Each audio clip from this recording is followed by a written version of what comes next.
Hey, I'm Dan, and this is Dan's Planes.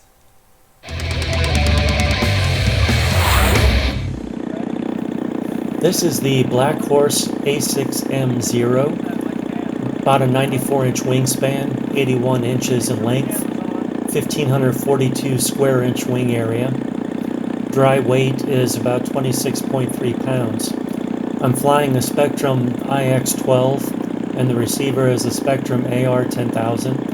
Servos are HS645MG and HS5645MG. There are two max products voltage regulators, two fail-safe switches, another switch for the Blackhorse electric retracts. I'm flying a DLE 65cc with Xoar 2004 22x12 prop, and this model has upgraded to aluminum wheels. So flying at this location is challenging for me because of the gradient of the land. This time I was flying into a hill for landing, and when we were setting up the engine, which this is the first time it's been ran, we didn't have the cowl off, so it wasn't the easiest to be able to adjust the low and high adjustment screws. So we would run it and then turn it off, make the adjustment, run it back up again, and continue that process. We weren't able to get the low throttle as low as it could have gone, or as the engine could have gone, because there was some binding in the servo, but we chose just to let it run a little bit faster. So flying into a hill with a faster than usual throttle, with an airplane that likes to float and didn't really want to settle down, all of that together made me way overshoot my touchdown on my first landing. When it flew great. She's a gentle flyer, and I'm sure she's going to be able to do lots of aerobatics.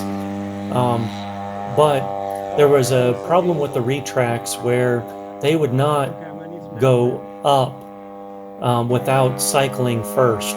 And I'm not sure that one cycle would make it actually go up or not, because I was flying so high in case there was a dead stick or any other kind of problems being a maiden flight, that I couldn't see if the gear was actually going up or not. So I would cycle a couple times. It was gurgling on me sometimes on the high end, and at one point I think it loaded up with fuel and started to die out, and thankfully Mark chimed in to reduce the throttle, because my nerves were so high, my pucker factor was so high, I was just focused on flying the airplane and not troubleshooting. So backing off on the throttle, that helped bring the throttle back. Otherwise I'm sure there would have been a dead stick. So thank you, Mark, for that. Then when I was doing some approaches and trying to slow down in my throttle a little bit, I had the same thing with gurgling, and I don't know if it loaded up or what, but she wasn't quite acting right. And she didn't like it when I rolled or tried a loop. So all in all, it was a good maiden flight. There's still some room to go on getting the engine set up, and I'm glad that it landed okay, even though I landed long and ended up going into the weeds over the crest of the hill, but there was no damage whatsoever, so everything turned out okay. The second flight was much better, the landing was much better.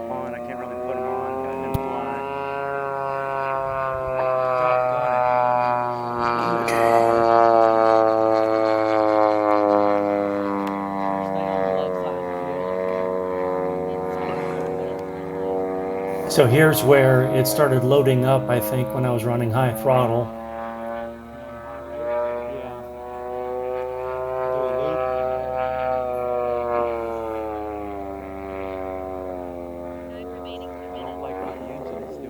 Ooh. Gear down.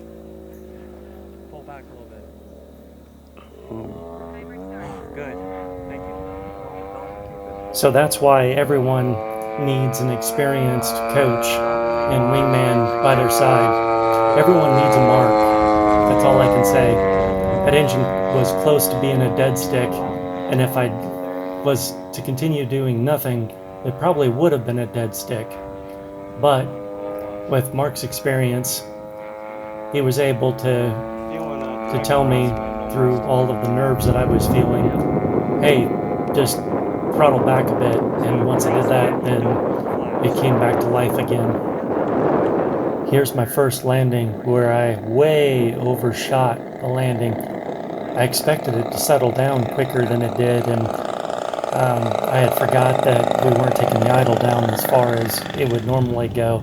So those two things mixed together, I should have just waved off and gone around for another circuit, but after I had that trouble with the engine, I could just see myself getting down to a lower RPM, then giving it some gas and having it dead stick on me like I had earlier this year with my Mustang. I spent 3 months trying to fix the wing and fuselage damage from that, so I was kind of gun shy to do that, so I rode it out, and thankfully it just got caught in the tall weeds and everything was okay.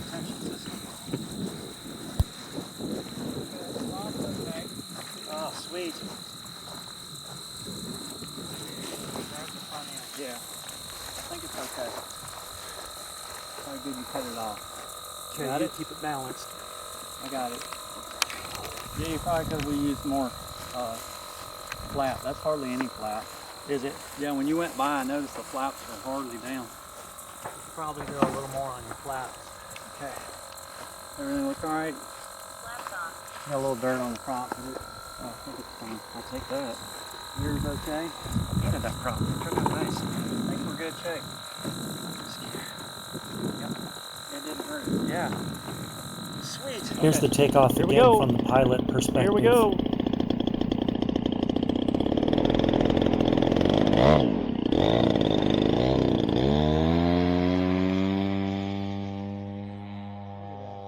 Oh, like a homesick angel. Okay, I'm gonna need some down trim. Here's the landing from the pilot's point of view. Timer start. Don't forget the ground comes up Timer on stop. you. Shit. That's it off. Ignition off. Hold the tail up. So it's holding the tail up, trying to curve it.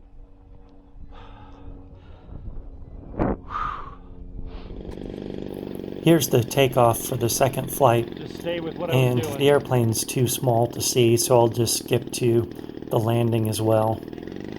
Much, much better landing on the numbers, so to speak. But still, it ended up cresting the top of the hill, but it stopped before it got to the weeds, so everything was okay. 20 seconds.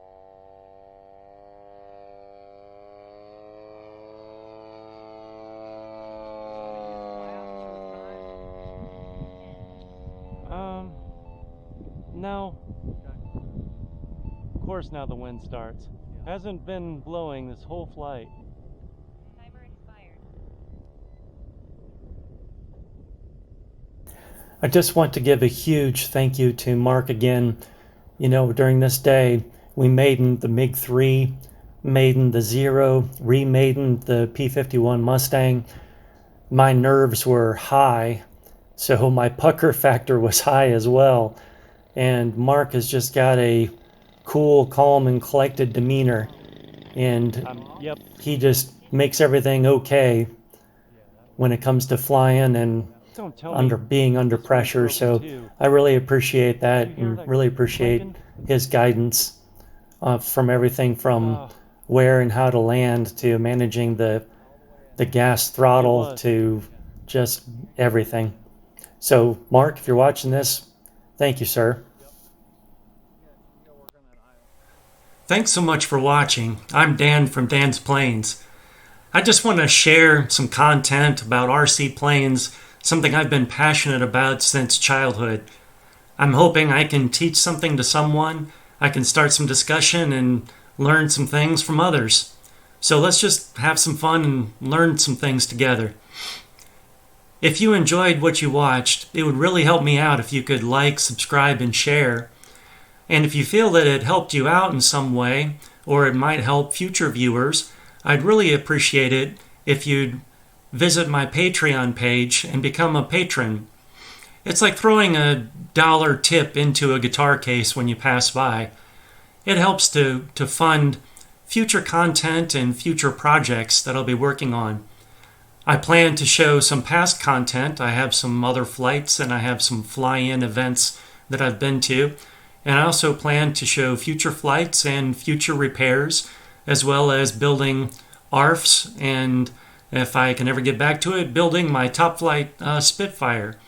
So there's a lot of content to come, but it's viewers like you that are able to support what I'm doing, and by doing that, I'm able to spend more time creating that content in the future. So I'd really appreciate it. But either way, thanks for watching, and thanks for any support, and I wish you blue skies and good speed.